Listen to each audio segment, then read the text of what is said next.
I do love the fact that even getting to the place where I want to do a recording is an exploration of the land. Oh, cool, the light. Where each footstep is a pilgrimage onto itself. One that leads us to the place of our best transmission.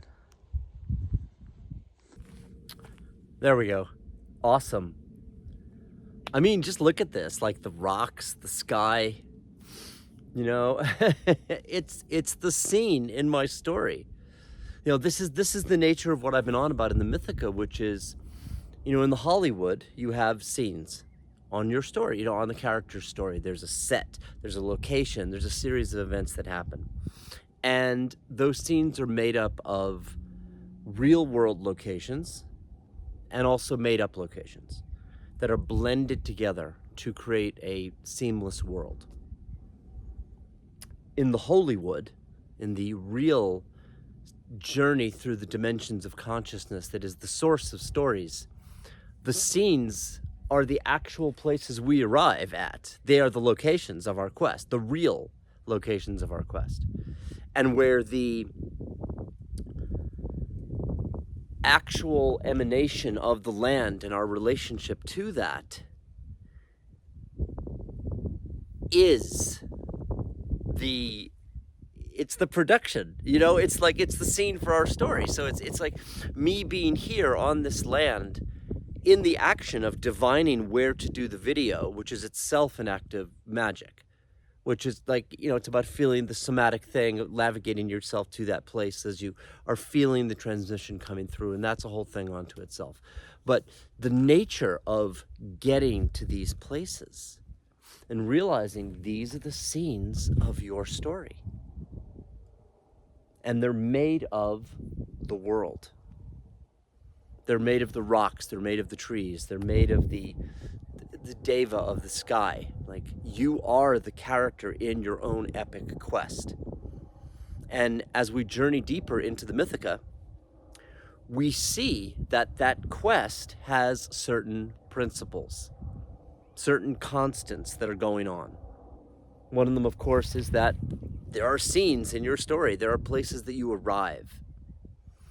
You know, in my case, like, my story spent a lot of time in Lake Tahoe, a lot of time in resonance with the mountains and the lake, you know, where the Lady of the Lake occurred for me through that elemental substance, you know, where I studied magic with the Oracle Le Fay, where I did all of these things, where I summoned North, my magical wolf familiar who was with me for 10 years, and where I departed from when on my journey deeper into fairy, which had occurred for me in Oregon and in Washington and in some of the realms around those areas, through very specific individuals that existed at a certain moment, a certain scene in my story that occurred in space, time, and the dimensions of the 3D,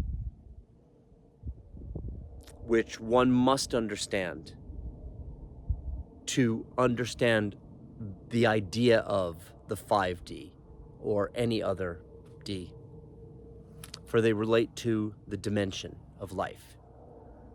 And that coordinate point, time, space, and dimension, is what forms the trine of your position in the multiverse of possibilities. This is a very grounded way of looking at your story. It's like, I am here. It is really, what is it, 2026? Something, right? It's really like, you know, the morning. I'm really on the land, and I'm really in the embodiment of having lived a lifetime of going to, you know, Magic Academy, leaving that, traveling through the realms of fairy, doing that, traveling around, having money, not having money, coming back to money, all of that. Where I'm now standing at that point in my story, and the transmission is made of those vibrations. And that's my character arriving at this point on the landscape of my legend. That's the principle of the scene in your story expressed as my story. And where I'm saying that all of us who are on our sacred story are moving along our timeline, through the scenes in our story, through the moments of kairos, the moments of meaning that define the path and the land itself. When we understand this, it changes our relationship to our experience. And this is important because when we live on the mythopoetic level of relation,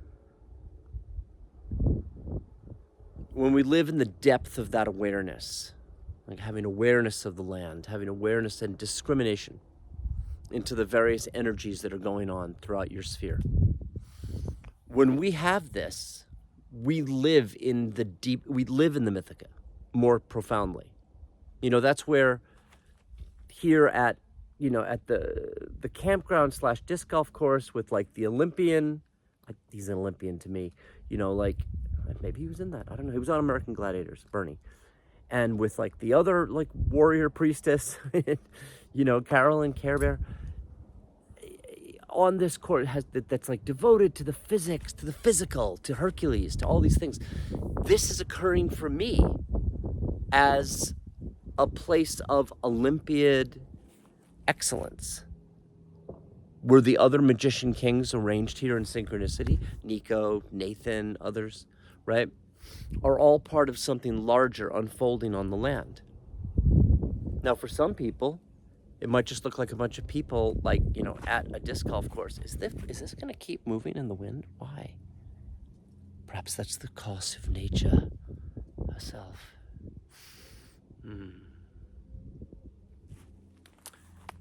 And so,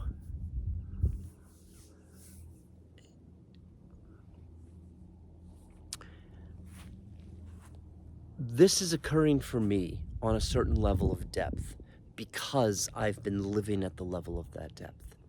And when we talk about the journey into the Mythica, we're saying that we want to drop into the deeper layer of what's actually going on in your life. This is a deep dive into divination. You know, it's a deep dive into like, what is the lay of the land? The L-A-Y and the L-E-Y of the land herself. And what is the lay of yourself in that context? And when we look at this as a story, we see that no matter who we are, no matter what costume we're wearing or what belief system we have, right? Whatever defines our identity at this moment, it is happening on the land. And that land is sacred. It is sacred unto you, for it is the very landscape of your legend. All of the things that happen to you are happening on your storyline, on your timeline. It is a simple thing. Not obvious. Simple. When we see this, I'll try to get the camera to stop doing that. Yeah, I'm gonna move the camera. We're back. So all of these things, these scenes in your story, they are the landscape. They're part of the landscape of your legend. And as beautiful as they are, and as meaningful as they are also only one half of the map. They are what we may call the outer lands, the lands outside of our perception of self. They are the objective reality. I'm here. This is what's going on. This is where I'm at. You can track me in time and space. Phone will let you know where I am. Dimension is where things get interesting. The dimension that you live in has a landscape within that is happening at the same time as you are moving through your journey without. When we see this, when we really, really see this, we realize that the true map of our journey of experience encompasses both our inner and our outer world. And it is at that place that we find our experience. This is the nature of our story. Doesn't matter who you are. If you're being mortal, okay, if you're on a timeline, if you're here on Earth, that's happening for you. It's the nature of experience. It's like the platonic solid. It's about as distilled as it gets. That is what makes it a principle. You know, it's so funny, like I'm here in the cloak and I'm looking at myself and I'm getting like the ancient Greco-Roman thing going on, which is absolutely like the nature of my devotion and thus the shape that emerges through me, like in the consciousness. It's like, wow, that's so interesting. Because I'm here, I'm on the land, right? And the disc golf course plus the squat master and the this and Bernie's excellence and Carolyn's excellence and like the real super precision oriented Greco-Roman overtone here is what makes it like an Olympian place for me, because it's made of those vibrations. Those are what the people make of it. It's in the land. And then I'm having an experience of that on the inside, where I'm witnessing my own like self taking on more of like the time to get back in shape kind of a vibe, while also witnessing myself here in like the full on, like seer mystic trip, right?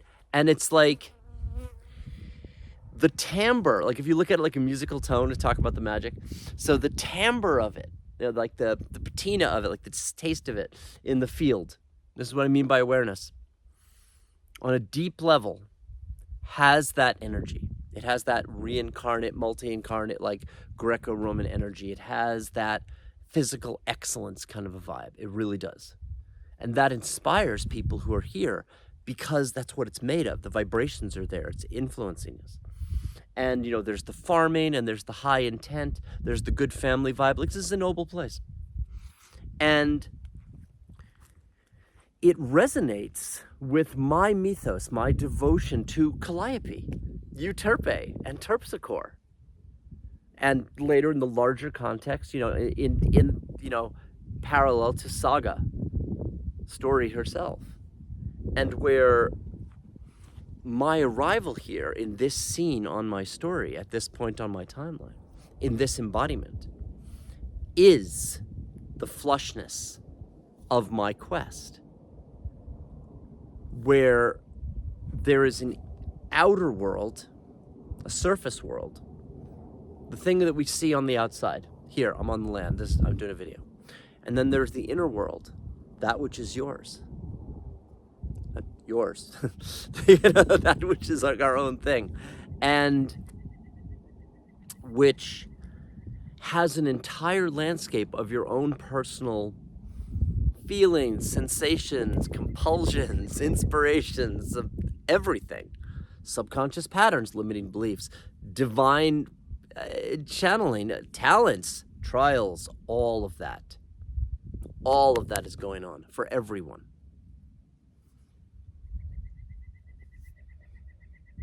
This is the nature of your quest. It's the nature of your myth, the myth of you. When we understand that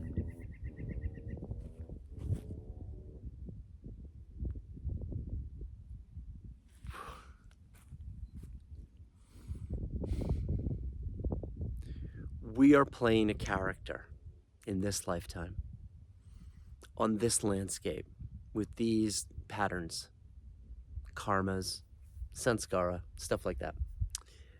And where we are moving through a landscape. This is our sacred myth. It is our sacred story. It is the thing that is blooming through us. Did I think that I was going to be wearing a purple cloak, talking about the magic somewhere in a sacred landscape, feeling the geomancy of the thing after my years of working through the thing in a moment of like, wow. as compared to the super moody, pissed off shadow moments that I was in not too long ago. But that's the story herself, and it's important because it's like, think about it. Things happen. We're having a relationship with that. We're on our quest. We're on our timeline. We're divining what's going on. It's happening on a landscape. So when we understand that, just like this is a realm unto itself, scarcity is a realm, fairy is a realm, abundance is a realm, health, wholeness, those are all realms that exist internally, that happen on an external landscape simultaneously. And it is the exploration of this